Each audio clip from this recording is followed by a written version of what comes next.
Saludos, sean bienvenidos y bienvenidas a otra clase virtual del curso de Electrónica 1. En esta clase vamos a iniciar entonces con los temas de la segunda parte del curso, que básicamente se van a concentrar en el estudio de los transistores en corriente directa, básicamente.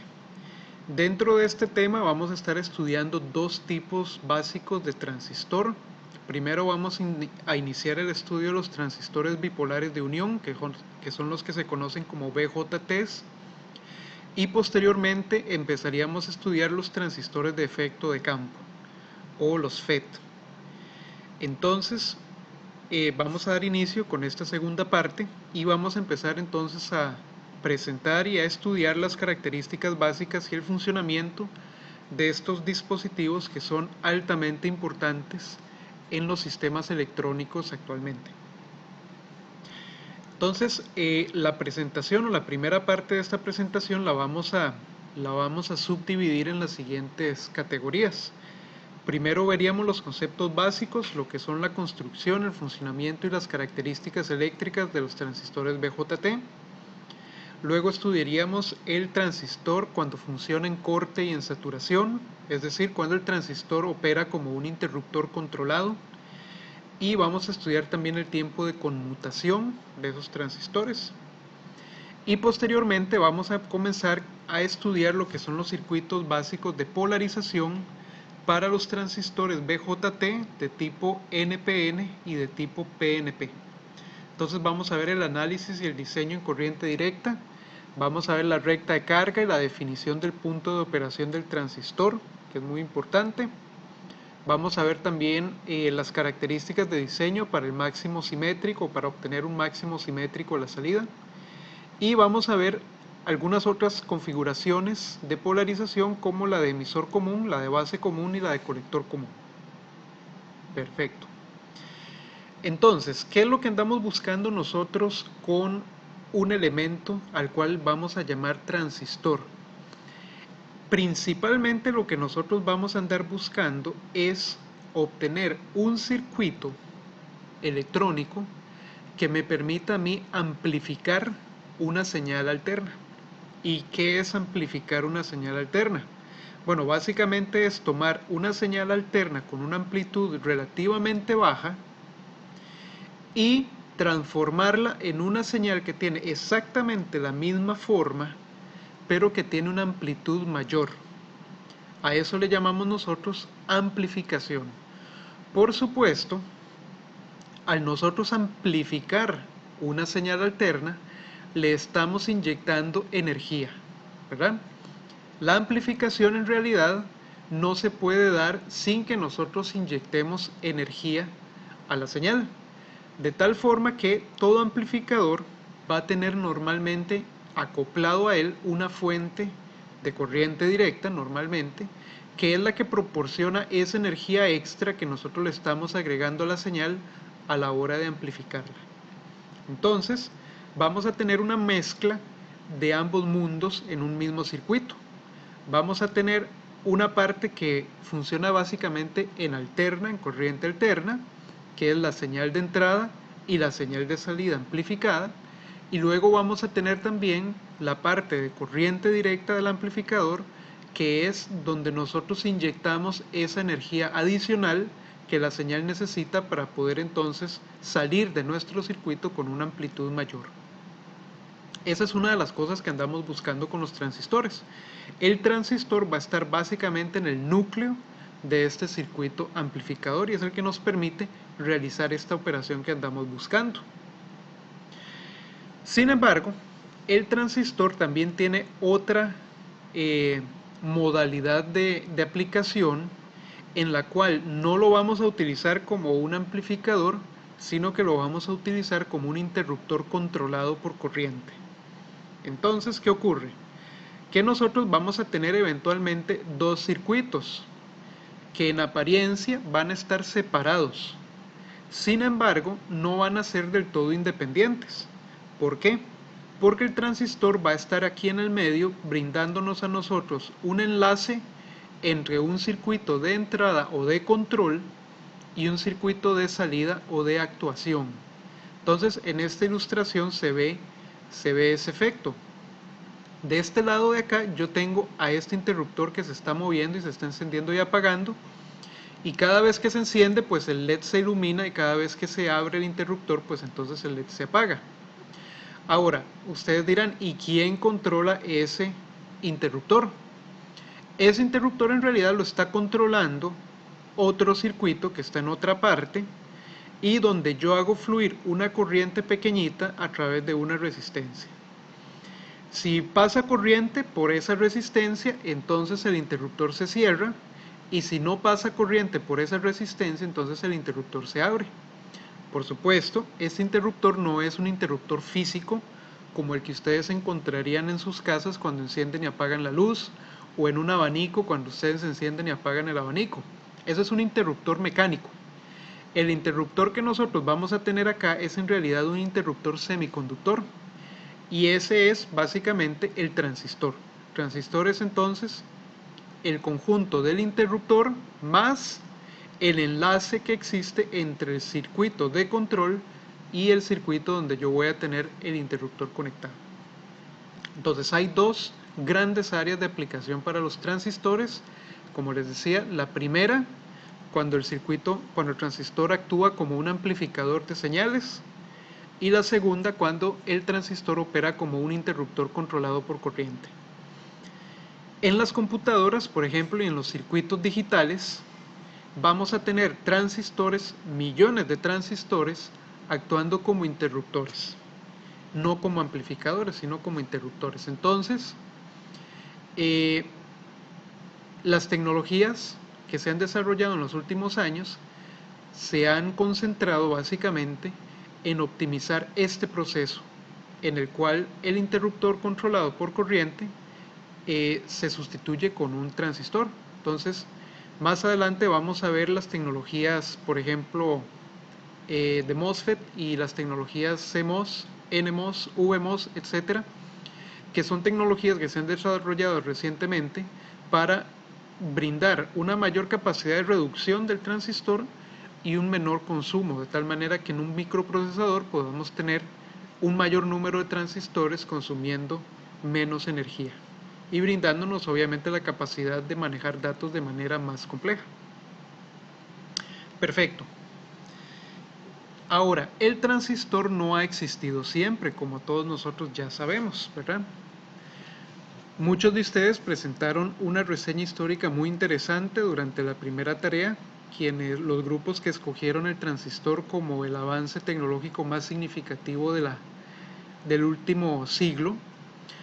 Antes de que el transistor apareciera, la única forma que se tenía de amplificar una señal era utilizando un tubo al vacío. Un tubo al vacío se ve porque todavía existen, como esta imagen que ustedes tienen acá. El tamaño de esta cuestión es básicamente el tamaño de un bombillo incandescente, o de un bombillo incandescente de los que usan los carros de vez en cuando, que usaban los carros viejos. Era un dispositivo que necesitaba ser calentado en primer lugar para poder funcionar, por lo que adentro tenía como una especie de resistencia o de un calefactor que tenía que estar pues bien caliente para que el tubo al vacío pues funcionara como amplificador. Sin embargo, ese calefactor pues consumía mucha energía, como ustedes se imaginarán. Luego, este tubo al vacío es bastante delicado, ¿verdad? No lo podemos golpear muy fuerte porque se daña, se puede quebrar y ya no funciona, o se puede dañar alguno de los componentes en su interior y ya el tubo al vacío deja de funcionar. En todo caso, resultaban elementos bastante complicados de manejar y que presentaban un alto consumo de energía, principalmente por ese calefactor que tenían que tener adentro. Entonces, un detalle interesante es que quienes tengan en la casa o que hayan visto en algún momento un radio o un equipo de sonido con tubos al vacío, habrán notado que cuando uno lo enciende, el radio tarda un cierto tiempo en empezar a sonar. Es decir, yo enciendo el interruptor para que el radio empiece a funcionar, y tarda como unos 20 segundos en empezar a sonar los parlantes, ¿verdad? Con el sonido de la radio. Eso es porque los tubos al vacío, de nuevo, requerían un cierto tiempo para calentarse. Y hasta que estuvieran bien calientes, el tubo al vacío empezaba a sonar. Entonces, esa era otra gran desventaja de los tubos al vacío, que no podían empezar a funcionar instantáneamente. Mientras que, cuando ustedes encienden una pantalla o un televisor en la casa, el televisor empieza a funcionar casi que de inmediato, porque los transistores, apenas uno les inyecta energía, apenas uno enciende el circuito, ya empiezan a funcionar correctamente, de tal manera que el alto consumo de energía, la poca capacidad de reducción de los tubos al vacío y ese requerimiento de un cierto tiempo para empezar a funcionar fue lo que hizo que el tubo al vacío quedara relegado con la invención del transistor, ¿verdad? Pero entonces aún siguen siendo utilizados en algunas aplicaciones muy específicas los tubos al vacío, sobre todo en aplicaciones de sonido. Hay gente que continúa pensando que la señal amplificada con tubos al vacío contiene una distribución de frecuencias mucho más realista que la que uno podría lograr con un transistor, cosa que de nuevo resulta muy subjetivo, muy personal. Pero hay gente que prefiere utilizar amplificadores de sonido, sobre todo a base de tubos al vacío, por lo que entonces hay aplicaciones donde aún se utilizan estos dispositivos. Por supuesto son aplicaciones, digamos, son equipos más caros, porque estos dispositivos son más caros de fabricar. En radio también hay personas que aún utilizan tubos al vacío como amplificadores de transmisores o receptores, pero pues por supuesto el 99.9% de las aplicaciones en la actualidad están basadas en transistores. Como les hablaba, en algunos radios viejos, si ustedes tienen un radio viejo en la casa, pues lo primero es no botarlo, y lo segundo es irle a quitar la parte de atrás para verlo por dentro. Ustedes van a notar que aquí aparecen pues los tubos al vacío. A veces están expuestos, y ustedes los pueden ver así como tales. A veces están recubiertos como por una especie de armadura metálica, como una especie de caja metálica que principalmente los protege o les ayuda a disipar parte de ese calor a la atmósfera, al aire libre, pero ustedes los van a ver ahí donde están. Y esos tubos al vacío, cuando están funcionando, normalmente se ponen rojos, porque el calefactor se pone rojo y el calefactor entonces se observa desde el exterior. Y como les decía, cuando ustedes lo encienden, tienen que darle un tiempo al radio para que el sonido empiece a salir por los parlantes, y eso es porque los tubos al vacío tienen que estar calientes para poder funcionar. Evidentemente esto ahora se puede reducir significativamente en cuanto a tamaño, y podemos tener dispositivos digitales que también funcionan como radio dentro del teléfono celular, por ejemplo. Entonces la tecnología ha cambiado significativamente en los últimos 60 años, por supuesto. Ahora, un transistor bipolar de unión, o BJT, que son los primeros que nosotros vamos a estudiar en el curso, son dispositivos semiconductores de 3 terminales. Es el primer dispositivo de 3 terminales que nosotros vamos a estudiar. Y porque hasta el momento solo hemos visto elementos eléctricos que tienen 2 terminales, como resistencias, capacitores, diodos, inductores. Y como les decía, la principal función de un transistor es amplificar señales de amplitud baja o de corriente baja, o funcionar como un interruptor controlado. Los transistores vienen en diferentes presentaciones, dependiendo de la aplicación en la que nosotros los vamos a poner a trabajar. Por ejemplo, uno puede tener un transistor en un encapsulado pequeño, que es un TO92, como este que ustedes ven acá. Aquí ven ustedes sus 3 terminales. Podemos tener el transistor en un encapsulado un poco más grande, que es el TO220, que es este que ustedes ven acá también, con sus 3 terminales, y con una lámina metálica en la parte de atrás, que es donde nosotros normalmente atornillamos el disipador de calor, que nosotros vimos en la parte anterior, ¿verdad? Un transistor también va a disipar potencia, que es el producto de la tensión que tengamos entre el colector y el emisor, que ya vamos a ver más adelante, y la corriente de colector. El producto de esas dos cantidades es la potencia del transistor y es el calor que ese transistor tiene que disipar a la atmósfera. Cuando ese calor se vuelve significativo, tenemos que conectarle un disipador para mantener la unión a una temperatura más manejable. También vamos a tener transistores en encapsulado TO3, que es este encapsulado metálico que ustedes ven acá, que normalmente se les dice chapa, o hay gente que le dice una chapa. Y ese encapsulado pues le permite al transistor disipar una mayor cantidad de potencia o de energía a la atmósfera y por ende puede manejar corrientes más altas. Ustedes dirán, pero qué raro esta imagen, solo tiene dos terminales aquí en la parte de atrás el transistor. Resulta que un transistor TO3 tiene tres terminales efectivamente, pero la tercera terminal es precisamente la carcasa o el encapsulado.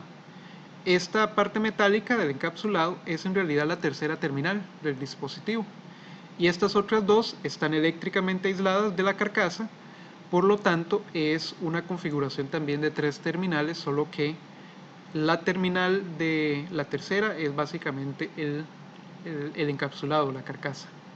Entonces hay que conectarle un cable ahí cuando uno lo conecta. Ok. Más adelante pues vamos a hacer una demostración y les voy a mostrar algunos detalles adicionales de estos transistores. Los transistores vienen también en otros tipos de encapsulados o pueden venir en otros tipos de encapsulados dependiendo de la aplicación en la que nosotros los vamos a tener operando. Hay múltiples tipos de encapsulado dependiendo de la tarea que el transistor va a estar realizando. Y también tenemos el caso en el que obviamente el transistor se construye de manera integrada en un mismo sustrato de silicio y se construye junto con otros transistores para formar eventualmente un circuito integrado, ¿verdad? Sin embargo, el término transistor viene del hecho de que el transistor de unión bipolar en este caso presenta una baja resistencia a la entrada y una alta resistencia a la salida. Entonces, el transistor en realidad se comporta como un transresistor, como un resistor que tiene diferentes valores dependiendo del circuito desde donde nosotros lo estamos viendo. Y entonces la versión comprimida de transresistor es entonces transistor. Entonces, como vimos antes, el transistor me permite a mí vincular dos circuitos, un circuito de entrada y un circuito de salida. Y para el circuito de entrada el transistor va a ser una resistencia relativamente baja. Y para el circuito de salida el transistor va a ser una resistencia más alta. Por lo tanto, entonces vamos a tener un acople al cual nosotros le llamamos transresistor o transistor. El transistor es el vínculo entre esos dos circuitos. Sin embargo, para que un transistor funcione como un amplificador, como les mencioné hace un momento, el transistor no puede operar de manera independiente o de manera aislada, sino que el transistor tiene que estar operando en un circuito externo o dentro de un circuito externo que es el que le permite a él establecer su punto de operación. A ese circuito externo nosotros le llamamos normalmente el circuito de polarización. En ese circuito de polarización vamos a tener también fuentes de corriente directa externas, que son las que le aportan la energía adicional a la señal de salida para entonces poder tener una señal de salida con mayor amplitud, pero con la misma forma que la señal de entrada. Entonces, esa energía extra que le estamos inyectando a la señal para obtener una señal de salida amplificada, la van a aportar las fuentes de corriente directa que nosotros tengamos en el circuito de polarización. Ese circuito de polarización nosotros lo vamos a tener que analizar en corriente directa y también en corriente alterna. En esta parte del curso nos vamos a concentrar en el análisis del circuito de polarización y del transistor en corriente directa. Las señales, la señal de entrada y la señal de salida, se pueden acoplar de diferentes formas al circuito. Entonces, estos capacitores que ustedes ven acá, el capacitor C1 y el C2, son capacitores de acoplamiento que me permiten entonces a mí inyectar la señal alterna de entrada al circuito y extraer la señal de salida amplificada. La idea, como les mencionaba, es que la señal de salida tenga la misma forma que la señal de entrada. Lo que sí podría cambiar, y que es muy común, es que la señal de salida aparezca invertida, como ustedes ven en este ejemplo de acá. Vean que la señal de entrada comienza con su semiciclo positivo, mientras que la señal de salida hace lo contrario, comienza con el semiciclo negativo. Sin embargo, la forma general de las dos señales es la misma, solo que una está invertida o eventualmente desfasada 180 grados, que también se le dice. Entonces nosotros lo que vamos a estudiar en esta parte del curso es cómo se establece el circuito de polarización para que el transistor pueda operar en su región lineal, es decir, como un amplificador. Más adelante en el curso nosotros vamos a ver lo que ocurre cuando ya nosotros incorporamos la parte de corriente alterna, es decir, cuando ya nosotros inyectamos una señal de entrada y queremos obtener una señal de salida amplificada. ¿De acuerdo? Los transistores, como les mencioné hace un momento, están fabricados a partir de un material semiconductor que normalmente es el silicio. ¿Por qué el silicio? Bueno, porque el silicio es la base que presenta el mejor balance entre eficiencia, velocidad de conmutación y costo de fabricación. Entonces, el transistor, si nosotros tomáramos por ejemplo un transistor en encapsulado TO3, que es el encapsulado metálico, y nosotros le quitáramos la capucha, digamos la parte superior, la tapa, nosotros veríamos que en realidad ese espacio está vacío. Y en realidad lo que es el transistor es simplemente esta lámina pequeña de silicio que está aquí en el medio, y con unos conductores se han tomado entonces las terminales de salida, que son las dos que se asoman por la parte de atrás del transistor, y este empaque de color como verde es el que me brinda aislamiento eléctrico entre estas dos terminales y el encapsulado, porque recuerden que el encapsulado en este tipo de transistor representa la tercera terminal del dispositivo. Por supuesto, un transistor se puede hacer sumamente pequeño, por lo que eventualmente si nosotros tomáramos una imagen de este tipo, esto también podría ser un circuito integrado, ¿verdad? Con un montón de transistores construidos dentro del mismo sustrato de silicio. Ese sustrato de silicio se toma de estas láminas o waffles, como a veces se les llama, ¿verdad? Que son de silicio ultra puro y que se fabrican entonces en espacios sumamente limpios, ¿verdad? Porque cualquier impureza que nosotros podamos tener en este sustrato de silicio nos va a afectar la construcción de transistores. Y de nuevo estos sustratos se toman de estos cilindros largos de silicio que igual se generan bajo procesos de manufactura muy controlados para así garantizar la pureza del material. Ahora, el amplificador, como yo les mencionaba desde en el inicio de la presentación, va a estar entonces operando en dos modalidades diferentes. La primera es como un amplificador lineal, donde se dice que el transistor opera en su zona activa. En la zona activa entonces vamos a tener a la entrada una señal Vm seno de omega t, donde Vm es normalmente la amplitud de la señal y es un valor pequeño o un valor digamos muy reducido, y a la salida nosotros obtenemos una señal de la forma AVM por seno de omega t más phi, donde A por Vm es la nueva amplitud de la señal de salida multiplicada por una constante A, que es la que nosotros denominamos normalmente la ganancia del amplificador, y es el número de veces que nosotros multiplicamos o que nosotros hacemos más grande la amplitud de la señal original. La señal de salida va a continuar siendo senoidal, sin embargo podría estar desfasada o invertida, ¿verdad? Desfasada a 180 grados o invertida dependiendo del circuito de polarización que nosotros estemos utilizando. Nosotros con el circuito de polarización podemos definir cuál va a ser el valor de A, es decir, cuál va a ser el valor de la ganancia del amplificador. Cuántas veces nosotros vamos a multiplicar la amplitud de la señal de entrada original para volverla una señal de salida con una amplitud mayor. En el segundo caso nosotros tendríamos al transistor operando en conmutación o como un conmutador. Y en este caso el transistor opera entre las zonas de corte y la zona de saturación. La zona de corte de un transistor es cuando el transistor está básicamente apagado, igual que un diodo cuando está en corte. Y la zona de saturación es la zona en la que el transistor permite básicamente a la salida el paso de cualquier corriente, con cualquier magnitud. Y si el transistor está entonces operando entre corte y saturación, estaría operando como un interruptor controlado por corriente. Ahora bien, pasemos a hablar un poco sobre lo que es la construcción y las características físicas de un transistor bipolar de unión. Este tipo de transistores se construye a partir de 3 capas de material semiconductor.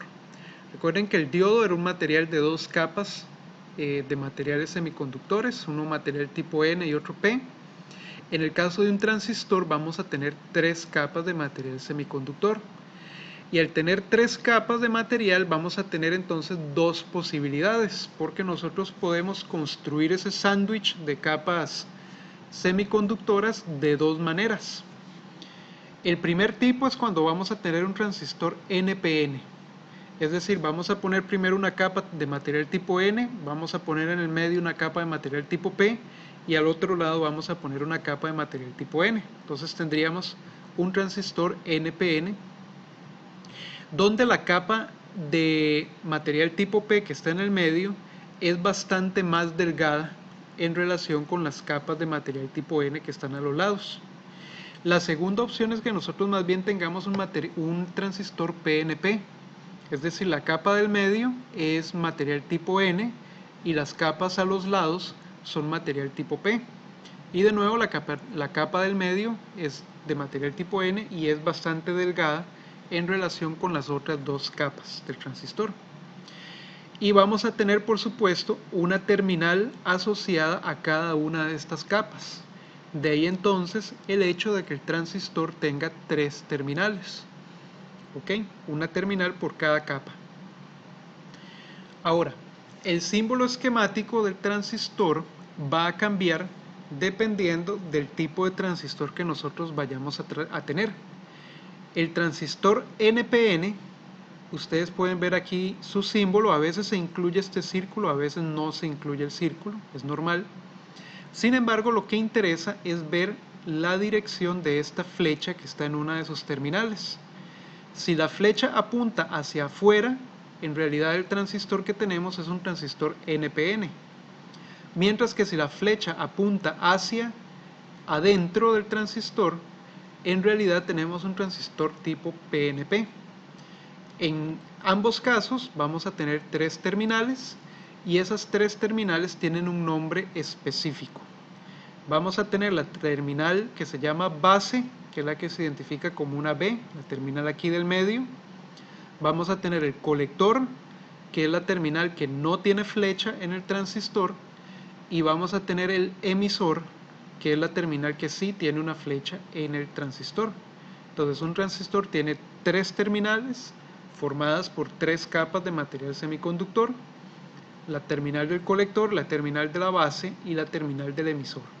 Ellas siempre van a estar en la misma posición en el transistor, la base asociada aquí al medio, el colector asociada a uno de los extremos donde no hay flecha y el emisor asociada al otro extremo que es el que sí tiene flecha. ¿Ok? Entonces estos son los 2 símbolos esquemáticos para el transistor bipolar de unión y este es el nombre que nosotros le damos a las terminales del dispositivo. Ahora, en un transistor, como dice ahí, la capa del emisor está fuertemente dopada, mientras que la capa del colector ha sido levemente dopada. La capa de la base es muy estrecha, es mucho más delgada que las otras 2 y el nivel de dopado es menor al de las otras 2 capas, por lo que entonces su conductividad se reduce, dada la poca presencia, como ya sabemos, de portadores libres en esa capa. El transistor se puede ver eventualmente como 2 diodos colocados en contraposición, como se ve en esta imagen. En el transistor PNP tenemos 2 diodos cuya terminal común es el colector en ambos casos y en ese punto común se toma la base. En el transistor NPN tenemos lo contrario, tenemos los dos diodos más bien encontrados en la terminal correspondiente al ánodo en ambos casos, y la terminal de la base también se toma en el nodo que está en el medio.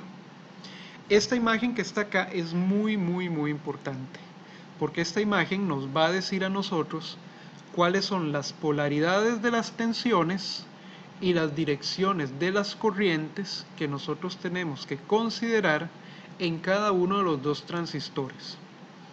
En el transistor, bueno, en un transistor cualquiera de los dos tipos, siempre vamos a tener tres corrientes y tres tensiones importantes, que es la tensión entre cada una de sus terminales y la corriente que fluye por cada una de sus terminales. Entonces, en un transistor vamos a tener la tensión colector-emisor, que es la tensión que aparece entre la terminal del emisor y el colector.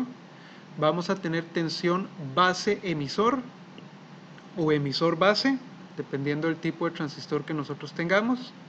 Y vamos a tener la tensión colector-base o base-colector, que es la tensión que hay entre el colector y la base en cualquiera de los dos dispositivos. También vamos a tener una corriente de emisor, vamos a tener una corriente de colector y vamos a tener una corriente de base, en los dos casos. Lo único que cambia en relación con el tipo de transistor es la dirección de esas corrientes. En un transistor PNP, vean que la corriente de emisor ingresa al transistor. Por eso la flecha apunta hacia adentro del dispositivo. La corriente de emisor tiene que ingresar al transistor. La corriente de base sale y la corriente de colector también sale.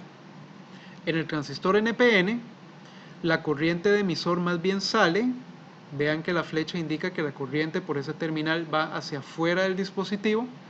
Por lo tanto, la corriente de colector ingresa y la corriente de base también ingresa. ¿Ok? Y tenemos el circuito equivalente de los dos diodos, como se muestra acá, en ambos casos conectados en contraposición. Ok, entonces estas dos imágenes son muy importantes para nosotros tener siempre claro cuáles tienen que ser las direcciones de las corrientes en cada uno de esos dos dispositivos. En un transistor físico, en un transistor real, por ejemplo el 2N2222, noten la numeración de los transistores que empiezan normalmente con un 2N, a diferencia de los diodos que empezaban con un 1N, ¿verdad? El transistor con un 2N. El fabricante del transistor me va a decir a mí cuál es el tipo de transistor que nosotros tenemos, si es un NPN o si es un PNP. Y muy importante, me va a decir cuáles son las terminales en el dispositivo real. Entonces, si nosotros vemos el dispositivo real, el fabricante nos dice que las terminales se distribuyen de la siguiente manera: 1, 2 y 3, donde 1 es el emisor, 2 es la base y 3 es el colector. Entonces, un transistor 2N2222 en encapsulado TO92 normalmente tiene su primera terminal asociada con el emisor, la segunda asociada con la base y la tercera asociada con el colector, de tal manera que nosotros lo podemos conectar adecuadamente cuando nosotros lo incorporamos al circuito. De acuerdo. Y ahora vamos a empezar a hablar de cómo es que funciona un transistor bipolar de unión. En un transistor, cualquiera de los dos tipos, lo que nosotros tenemos que tener en cuenta principalmente es que la unión base-emisor o bien la unión emisor-base siempre tiene que estar polarizada de forma directa. Recuerden que en un transistor NPN o en un transistor PNP, entre la base y el emisor siempre vamos a tener un diodo, de tal manera que ese diodo que va a estar entre base y emisor siempre tiene que estar polarizado en directa para que el transistor funcione adecuadamente. Entonces vean que si yo tengo un transistor NPN, como en esta figura de acá, yo voy a utilizar dos fuentes externas para aplicar tensión de polarización en el dispositivo. Y vean aquí donde ya se empiezan a distinguir los dos tipos de circuitos que vamos a tener, el circuito de entrada y el circuito de salida. En el transistor NPN, entre la base y el emisor, voy a tener un diodo. Por lo tanto, si el diodo es nada más esta parte de esta unión PN entre estas dos capas, yo necesito aplicar una tensión con esta polaridad para que este diodo esté polarizado en directa, ¿ok? Para que el diodo esté conduciendo. Entonces yo conecto una tensión que es positiva de la base al emisor, como se muestra acá, y a esa tensión le voy a llamar tensión de base, o VBB. Y es la tensión que me permite a mí polarizar este diodo en directa. Ahora, si yo lo que tengo es un transistor PNP, yo voy a hacer lo contrario. Voy a conectar la tensión externa o la tensión de polarización con la polaridad negativa de la base al emisor para que entonces la corriente fluya en esta dirección y yo pueda polarizar esa unión también en directa. Y a esa tensión le voy a llamar entonces VBB. Es la misma tensión, lo que pasa es que su polaridad es contraria en el transistor PNP al como es en el transistor NPN. En la parte de salida, en la parte externa, vamos a aplicar también tensiones de polarización y a esas tensiones le vamos a llamar, en el caso del transistor NPN, un VCC, que es la tensión de polarización en la parte externa, y el valor de VCC en el transistor PNP tiene la polaridad opuesta. ¿Por qué? Porque la corriente colector tiene que fluir en la dirección contraria. ¿Ok? Ahora, en el transistor, entre estas dos capas, entre base y colector, siempre vamos a tener un diodo polarizado en inversa. Sin embargo, ustedes dirán, bueno, entonces, si hay un diodo polarizado en inversa acá, ¿cómo es que fluye una corriente de colector en esta dirección? O en esta otra dirección en este otro caso. Y ahí es donde viene la clave del transistor. Porque resulta que el nivel de polarización inversa de este diodo entre colector y base depende del nivel de polarización del diodo base emisor. Entonces, entre mejor polarizado esté el diodo base emisor, menos polarizado en inversa va a estar el diodo colector base. De tal forma que la corriente de base en un transistor me va a controlar el nivel de corriente que yo tengo en el colector. Y esa es la clave del transistor. Esa dependencia que existe entre la corriente de base y la corriente de colector. De tal forma que si yo controlo la corriente de base, controlo la corriente de colector en cualquiera de los dos dispositivos. Lo único que va a cambiar es entonces la dirección de las corrientes a través del transistor. ¿Ok? Ok, veamos entonces ahora cómo es que funciona un transistor bipolar de unión. Y vamos a utilizar como referencia el transistor NPN. Recuerden que el transistor PNP sería exactamente el mismo funcionamiento, solo que con la dirección de las corrientes invertidas. Ahora, en un transistor NPN la unión base-emisor presenta una región de agotamiento reducida cuando nosotros la polarizamos en directa, ¿verdad? Igual que un diodo cuando está en conducción, presenta entonces también una región de agotamiento reducida. Ahora, en un transistor la unión colector-base normalmente está polarizada en inversa, por lo tanto se da una acumulación de iones positivos. Y eso entonces ensancha la región de agotamiento entre la base y el colector, ¿verdad? Como es de esperar en un diodo que está polarizado en inversa. Ahora, como la capa del material tipo P en la base es muy angosta, entonces esa capa tiene pocos huecos de conducción disponibles. Y entonces eso permite únicamente una recombinación reducida entre electrones y huecos de conducción. Entonces vamos a ver los siguientes diagramas. En este diagrama lo que tenemos de este lado es el transistor NPN y de este lado tenemos el transistor PNP. Estamos aplicando únicamente una tensión de polarización entre colector y emisor.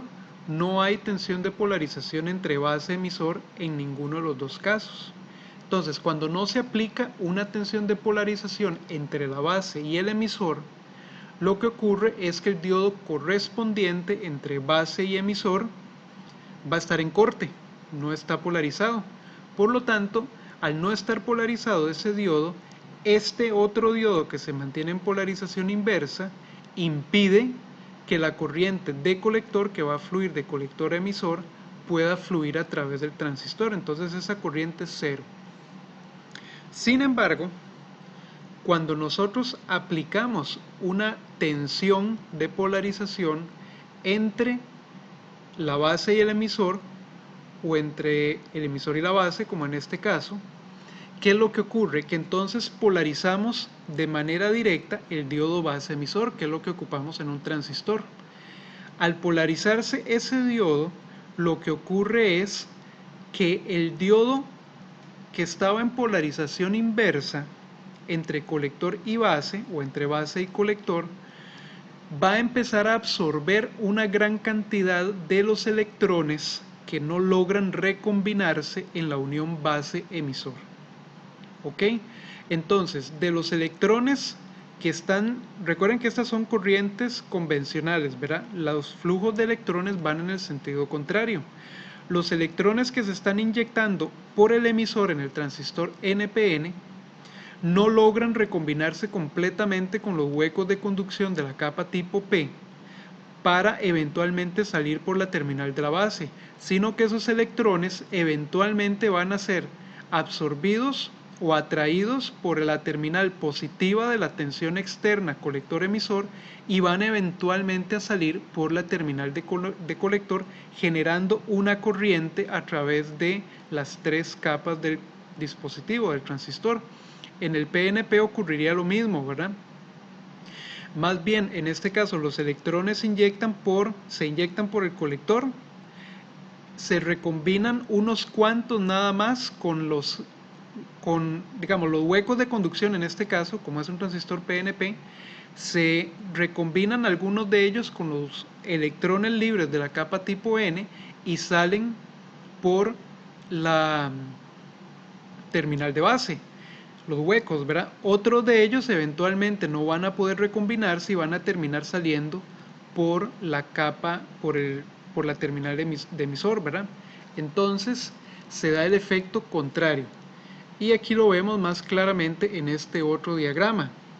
Vean en este transistor NPN cómo la terminal de emisor, que está fuertemente dopada, contiene una enorme cantidad de electrones libres. Esos electrones libres están siendo empujados hacia adentro, hacia la unión emisor-base, por la polaridad negativa de la tensión que nosotros tenemos externa, y solamente unos cuantos de esos electrones logran recombinarse con los huecos que tiene disponible la capa tipo P de la base, y esos electrones son los que saldrían por la terminal de la base. El resto de electrones que no logran recombinarse van eventualmente a saltar a la capa de colector. ¿Por qué? Porque están siendo atraídos por la tensión positiva que nosotros tenemos en la fuente externa.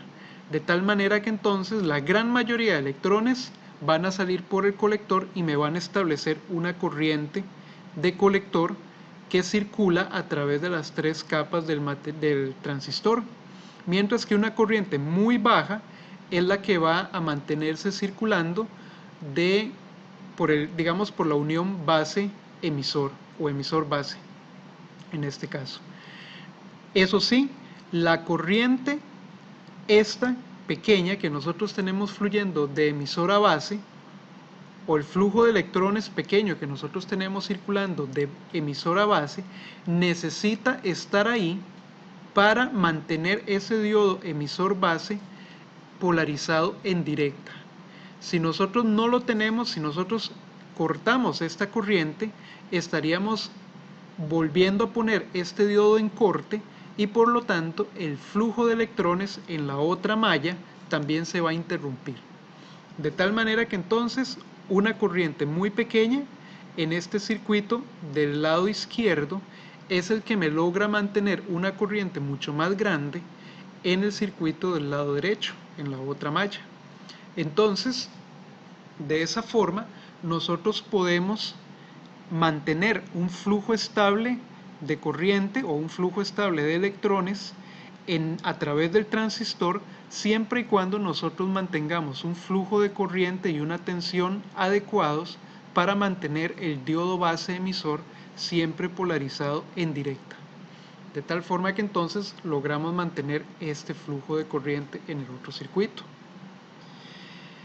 Y entonces aquí les presento nuevamente los diagramas con las direcciones de las corrientes y con las polaridades de las tensiones para el transistor PNP y para el transistor NPN. Nosotros usualmente vamos a estar trabajando con el transistor NPN, pero en algunos casos también vamos a brincar y vamos a analizar circuitos con transistores PNP para entonces familiarizarnos con el manejo de ambos tipos de transistores y no acostumbrarnos solamente a utilizar uno de ellos. Entonces, para que un transistor esté funcionando adecuadamente es necesario que nosotros tengamos la unión base-emisor o emisor-base polarizada en directa. ¿Okay? Entonces vamos a tener que aplicar diferentes tipos de potencial o de tensiones externas.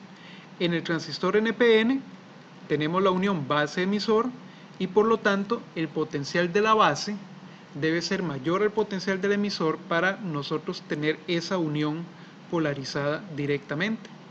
Mientras que en el transistor PNP tenemos lo contrario, el potencial de la base debe ser menor al potencial del emisor. Eso entonces para que nosotros podamos tener el diodo que está entre emisor y base polarizado en directa y que así entonces el transistor esté activado. Entonces tenemos el mismo diagrama que vimos hace un momento, ¿verdad? Para los dos tipos de transistor. Recuerden muy bien estas polaridades para las tensiones externas. En el transistor NPN ocupamos una tensión de base mayor a la tensión de emisor para que nosotros podamos tener una corriente en esta dirección y que esa corriente me mantenga el diodo base emisor polarizado en directa, para que así la corriente de colector, que es el flujo de electrones mayoritario, circule a través del transistor, a través de las tres capas, y nosotros podamos mantener ese flujo de corriente constante en el circuito del lado derecho, en este caso. En el transistor PNP, vean que invertimos la polaridad de la tensión VCC e invertimos la polaridad de la tensión que estamos aplicando entre base y emisor. ¿Por qué? Porque ahora ocupamos una tensión de emisor mayor a la tensión de la base, para que entonces la corriente fluya en este sentido, de emisor a base, y me polarice el diodo emisor base en directa, para que lo ponga en conducción, y de esa forma se puede establecer una corriente mucho mayor, que sería la corriente de colector, que iría de emisor a colector en este caso, ¿verdad? Tendría la dirección contraria. En ambos casos, estos dos tipos de configuración se conocen como configuraciones de emisor común, que luego vamos a estudiar con más detalle más adelante.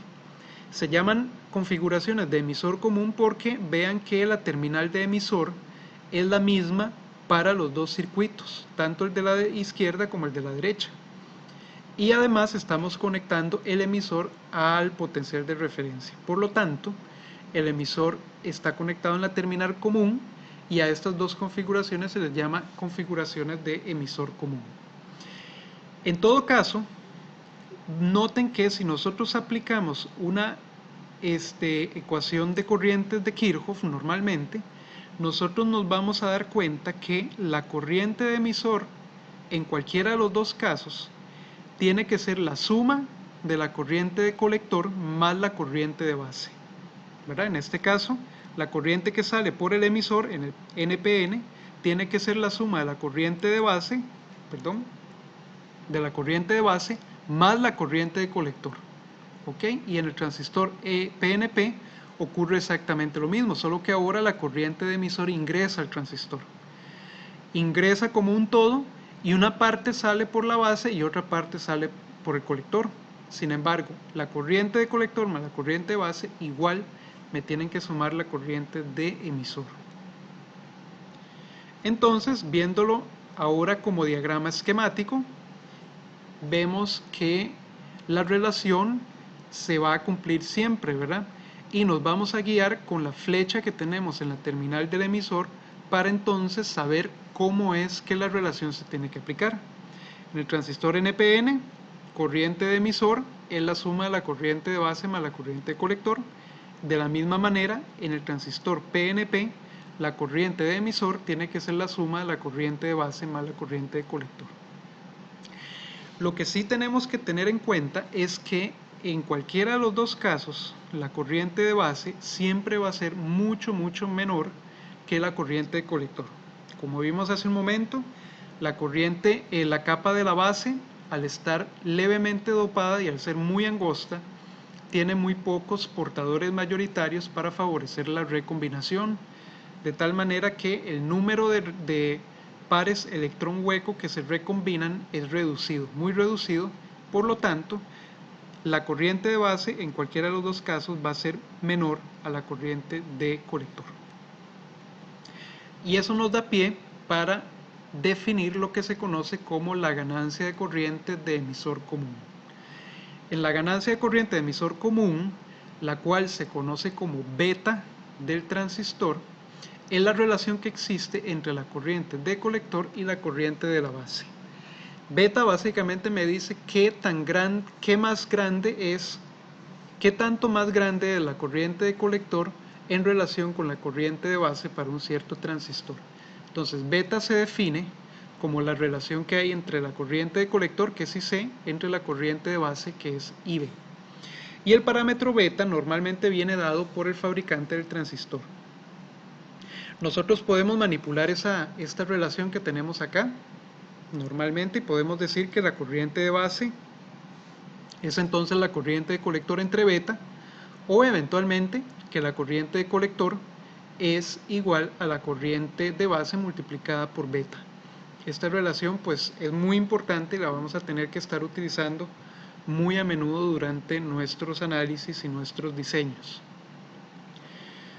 Ahora, también existe otro parámetro que se llama la ganancia de corriente de base común, que se llama alfa o se denota como alfa. Y esa ganancia de corriente de base común es la relación que existe entre la corriente de emisor y la corriente de colector en este caso. Entonces alfa es la corriente de colector entre la corriente de emisor. Sin embargo, nosotros dijimos que la corriente de emisor era siempre la corriente de colector más la corriente de base, y que la corriente de base es muy pequeña en comparación con la corriente de colector, de tal forma que es de esperar que esta relación IC sobre IE nos dé cercana a 1. Nunca nos va a dar mayor que 1, pero que esté cercana a 1 es lo que nosotros esperamos.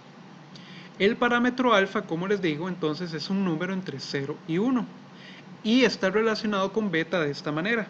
Alfa es igual a beta sobre beta más 1, o beta es igual a alfa entre 1 menos alfa. Entonces, si alfa está muy cercano a 1, ¿verdad? Esto me va a dar básicamente alfa entre alfa. Y si beta es un valor muy grande, beta más 1 va a ser básicamente beta y alfa nos va a dar básicamente 1. Entonces, uno puede jugar con estos valores dependiendo de las constantes que uno tenga. Ahora, lo más importante es la relación que nosotros tenemos entre las corrientes de colector, de emisor y de base. O sea, IC, IE e IB. La corriente de colector va a ser siempre levemente menor a la corriente de emisor, ¿verdad? Porque hace falta sumarle la corriente de base, pero la corriente de base es muy pequeña a su vez. Entonces la corriente de colector va a ser alfa veces IE, donde alfa, por definición, siempre será menor a la unidad, como ya dijimos. Y por otra parte, nosotros podemos decir que la corriente de emisor, si usamos las relaciones anteriores, va a ser beta más 1 por la I de base. Esto de nuevo para un análisis exacto, ¿verdad? La segunda relación es la que a nosotros nos interesa más porque nos relaciona la corriente de emisor con la corriente de base. Ahora, yo les comentaba que el parámetro beta normalmente lo vamos a estar utilizando de acuerdo con el valor que el fabricante nos da. El valor de beta del transistor viene dado por el fabricante. Por lo tanto, el fabricante lo va a especificar en sus hojas de características, que más adelante vamos a ver con más detalle. Lo que pasa es que el fabricante normalmente no indica el valor de beta como beta en sus hojas de datos, sino que lo identifica utilizando un parámetro del sistema de parámetros híbridos, que luego vamos a mencionar más adelante en el curso. En parámetros híbridos, el parámetro beta se identifica como HFE. Entonces, HFE es lo mismo que nosotros digamos beta. Y en las hojas de características, el fabricante siempre nos va a decir la ganancia de corriente en corriente directa, nos va a indicar que el símbolo es HFE y nos va a dar varios valores mínimos para diferentes condiciones de operación del transistor, ¿verdad? Diferentes corrientes de colector básicamente y diferentes tensiones de colector emisor. Nos va a dar valores mínimos y también nos va a dar un valor máximo para beta. Beta es un valor que fluctúa bastante de un transistor a otro y fluctúa también con la temperatura. Entonces, lo que nosotros vamos a hacer para nuestros análisis es normalmente considerar un valor promedio para beta o un valor fijo que no va a depender de la corriente de colector. Sin embargo, hay que tener en cuenta que en un dispositivo real el parámetro beta sí depende de la corriente de colector en cierta forma y también depende de la temperatura. ¿Okay? Entonces más adelante nosotros vamos a estudiar más a fondo. Por ejemplo, en esta lámina tenemos un ejemplo que es el transistor 2N3906, que es un transistor PNP. Y vean que el fabricante nos dice que la temperatura ambiente es de 25 grados Celsius y lo esperable es tener un valor de beta en este transistor entre 30 y 300, dependiendo de las condiciones de corriente de colector y dependiendo de la temperatura. Ahora, como les decía, el parámetro beta vamos a considerarlo fijo en la mayoría de los casos, cuando nosotros hagamos nuestros análisis en papel, por supuesto, pero beta va a variar con la temperatura y con la corriente de colector. Cuando nosotros simulamos un circuito con transistor en algún programa como Microcap o como TINA, el programa o el modelo para el transistor ya contempla ciertos parámetros de temperatura y parámetros de corriente de colector, de tal manera que la simulación nos va a dar valores de corrientes y de tensión mucho más cercanos a los reales.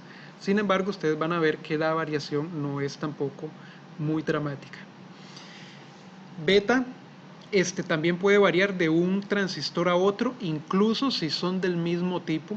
Es decir, podemos tener varios 2N3906 del mismo lote de producción y es normal encontrar variaciones en beta incluso en transistores de ese mismo lote con el mismo número de parte.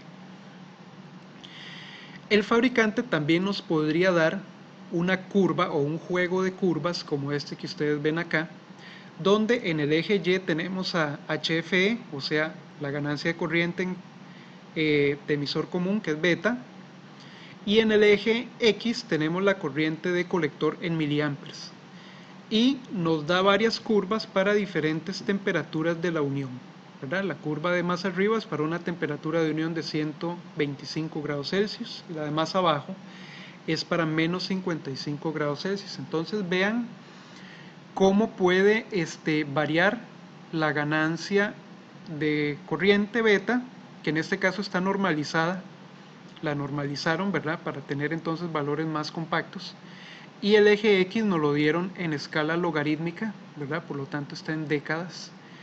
Vean que las variaciones pueden ser importantes, ¿verdad?, para una cierta tensión colector-emisor, que en este caso es de 1 volto. Entonces, lo que nosotros vamos a hacer normalmente en el análisis es suponer que estas curvas son planas, ¿verdad?, y que no dependen de la corriente de colector. ¿Ok? Y por supuesto, cuando nosotros corroboremos los resultados en un simulador, el simulador sí va a tener en cuenta bastante más de estos parámetros y de esta variación de los parámetros para arrojarnos valores mucho más cercanos a los reales en el dispositivo real. Ok, entonces vamos a ver la siguiente parte. El valor de beta, si ya nosotros queremos trabajar con un valor mucho más cercano al real, incluso con mayor precisión que los simuladores, nosotros lo que podemos hacer es medir experimentalmente el valor de beta, ya para el transistor en particular que nosotros vamos a utilizar.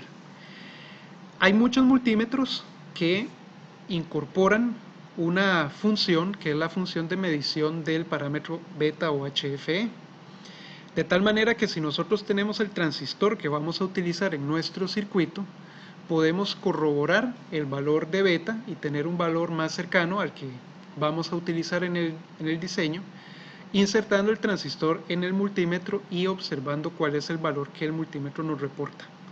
Esa sería también otra forma de trabajar de forma más cercana al circuito real, pero tenemos que contar obviamente con un multímetro que nos brinde esa capacidad.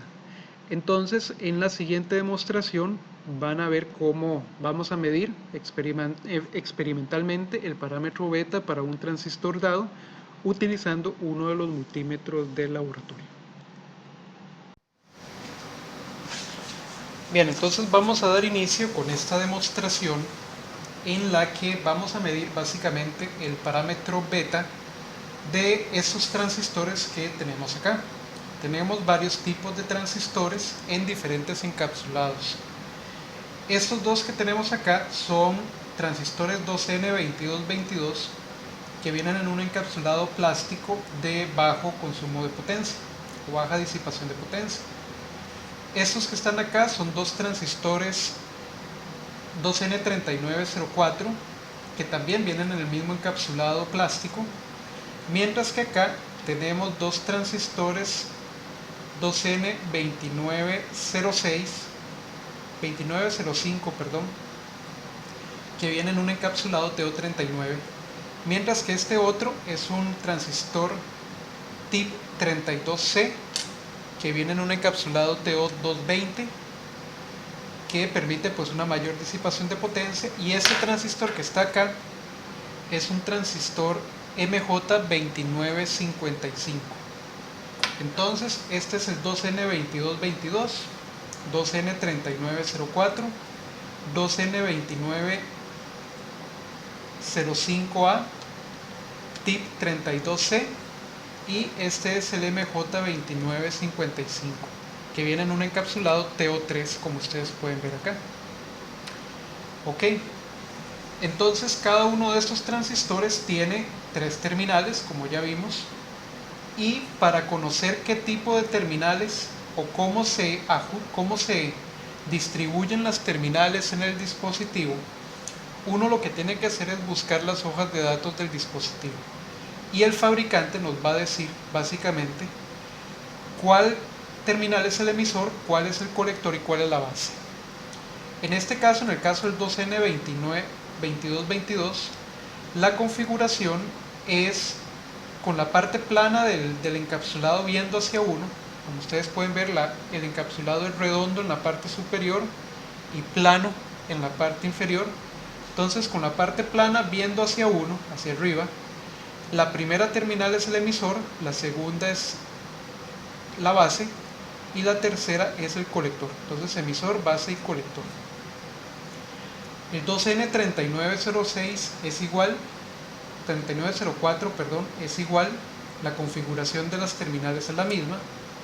Y en el caso del 2N2905A, cuando uno ve el encapsulado desde la parte de abajo, ustedes van a notar que hay una pequeña muesca metálica aquí en uno de los extremos. Entonces, esa muesca metálica apunta siempre hacia el emisor, de tal forma que tenemos entonces el emisor, la base y el colector de este lado. Eso pues siempre se mantiene de esa forma en el encapsulado TO39, que es este encapsulado metálico. El TIP 32C dice el fabricante que su orientación es más bien base, colector, emisor. ok. Entonces, viendo la parte superior donde está el nombre del dispositivo hacia uno, esta sería la base, este sería el colector y este sería el emisor. Y finalmente para el encapsulado TO3 del MJ2955, la carcasa va a ser siempre el colector. Y cuando nosotros vemos la parte de abajo, vemos que las dos terminales no están ajustadas o no están colocadas en el medio del dispositivo, sino que están levemente ubicadas hacia un lado del eje de simetría de la pieza. Entonces, en esas condiciones, la terminal de la base es la que está abajo y la terminal del emisor es la que está arriba. Y de nuevo, el colector es la carcasa. Ok. Estos dos transistores que están acá, los dos primeros, son transistores NPN, el fabricante no lo dice. Y estos tres transistores que están acá, estos otros son PNP.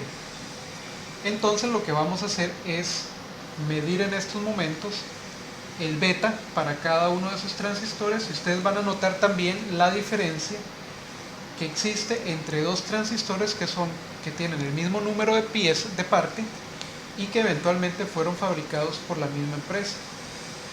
Entonces aquí tengo mi multímetro, y el multímetro tiene en este lado de acá pues 4 orificios para que yo introduzca las terminales del transistor en el orden correcto, ¿verdad? Aquí vienen, cada uno de esos orificios vienen identificados como emisor, base, colector o emisor. Esos 4 orificios me va a permitir a mí colocar las terminales del transistor independientemente de la configuración que las terminales tengan en el dispositivo, para yo poder medir su beta. Lo que tengo que hacer es colocar el multímetro en medición de HFE o en medición de beta, y tengo que seleccionar entre transistor NPN y transistor PNP. Como estos dos primeros son transistores NPN, voy a seleccionar entonces NPN. Voy a tomar el primero, que es el transistor 2N2222, y voy a colocar entonces las terminales de forma congruente con las terminales del dispositivo. Y vean que donde lo coloco, el multímetro me indica un beta de más o menos 300, ¿verdad? 298, 300 para beta en este transistor. Ok. Ahora, si yo tomo un transistor, el otro transistor 2N2222, y lo coloco para medir,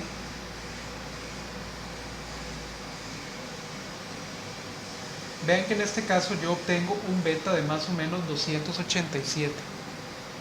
Entonces, de nuevo, es esperable tener diferencias entre el valor de beta para transistores del mismo número de parte. Nuevamente, ese valor de beta también va a estar influenciado por la corriente de colector una vez que nosotros pongamos el circuito a funcionar el transistor a funcionar en un circuito. Ok, entonces este tiene un beta de entre 287 y 300. Si yo ahora tomo el 2N30 y el 3904, que también es un transistor NPN, y yo coloco el transistor en el dispositivo, vean que la beta es de aproximadamente 171 en este caso. Ok, si yo pruebo con el otro transistor que tiene el mismo número de parte,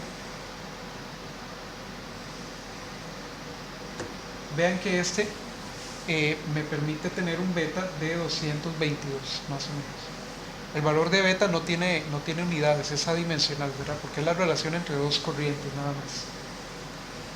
Ok, entonces vean que en este caso hay una mayor diferencia. Ahora, los transistores que quedan son PNP, por lo tanto yo voy a cambiar el multímetro a medición de beta en PNP. Entonces voy a colocar este transistor acá,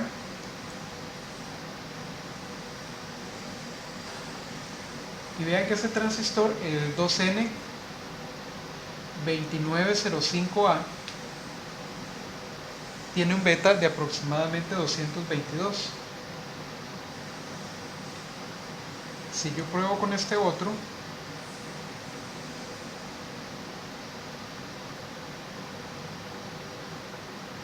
vean que obtengo un beta de 169. Entonces, de nuevo, hay una variación significativa entre estos dos dispositivos a pesar de que tienen el mismo número de parte. Por cierto, el número de parte en el encapsulado TO39 viene normalmente escrito aquí en el borde del transistor. En estos de acá, el número de parte viene escrito en la parte plana. Lo que pasa es que es sumamente pequeño y hay que verlo como a contraluz para poder distinguir los números. En el caso del TO220, el número de parte también viene escrito acá en la carátula del transistor. Y voy a medir de una vez el beta para el TI-32C, que habíamos dicho que los terminales eran base, colector, emisor. Entonces lo coloco y obtengo un beta de 138. Este no lo vamos a poder comparar porque solo tengo uno, de tal forma que ese sería el beta para este dispositivo. Noten que en la parte de atrás el TO220 trae una pequeña lámina metálica, que aquí es donde uno eventualmente coloca el disipador de calor, para entonces, si este transistor va a necesitar un disipador de calor, se ajusta en la parte de atrás con un tornillo.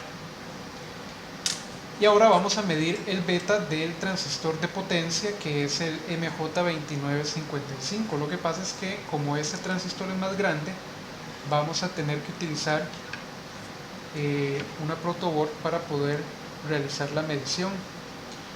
Le voy a adaptar al transistor acá un cable a la carcasa para entonces medir o tener una terminal para el colector. Okay. Entonces este es el colector y voy a utilizar la protoboard para conectar el resto de las terminales. Okay, entonces esta debería ser la base. Este es entonces el colector y este debería de ser el emisor.